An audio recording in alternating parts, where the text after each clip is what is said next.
बदलापूरमध्ये 4 वर्षीय चिमुकलीवरती अत्याचाराचा प्रयत्न करण्यात आलेला होता। आरोपी इम्रान पटेल ह्याची पोलीस कोठडीमध्ये रवानगी करण्यात आली आहे। आरोपी इम्रान पटेल ह्याला बदलापूर पोलिसांनी कल्याण न्यायालयामध्ये हजर केलं, तेव्हा कल्याण जिल्हा सत्र न्यायालयाच्या न्यायाधीश V.A. पत्रावळे यांच्या समोर सुनावणी पार पडली आणि आरोपीला 27 जानेवारीपर्यंत पोलीस कोठडी सुनावण्यात आली आहे। आरोपीची स्कूल व्हॅन सुद्धा त्यांनी जप्त केली गेली आहे। आरोपीच्या SRTO व्हॅन चालकाला RTO कडनं परवाना नसल्याचं समोर आलंय आणि RTO कडनं 24,000चा दंड लावण्यात आलाय। तसेच ह्या प्रकरणाची बालहक्क आयोगाकडनं प्रकरणाची चौकशी सुरू असल्याची सुद्धा माहिती मिळते। नाही, मी आज वकालतनामा दाखल केला आहे आरोपी विक्टिम तर्फे आणि असिस्ट टू PP असंच मी ऍप्लिकेशन केलंय, साहेबांनी अलाव केलंय तोच आणि PP साहेबांनी ते खूप चांगला आर्ग्युमेंट केलंय। आज 27 पर्यंत त्यांना PC दिले। सर काय आरोप आहे त्यांच्यावर?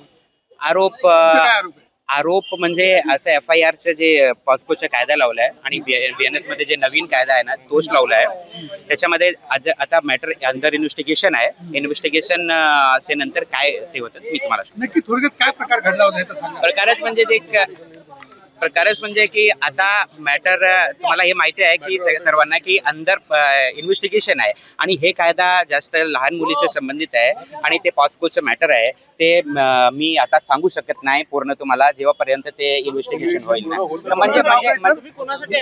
मी आज विक्टिम साठी अपियर झालो। आरोपी वकीलपत्र कोणी घेतलं होतं का? कुणी काही त्याच्याबद्दल युक्तिवाद केला? नाही, एक मॅडम होती कोर्टासमोर, पण त्यांचे नाव काय आहे, त्यांची काय परिस्थिती आहे मी सांगू शकत नाही। तुमचं नाव काय? माझे आडनाव पांडे, ऍडव्होकेट MD पांडे। आरोपीला वकील कोर्टाने दिला का? नाही, असंच नाही, वकील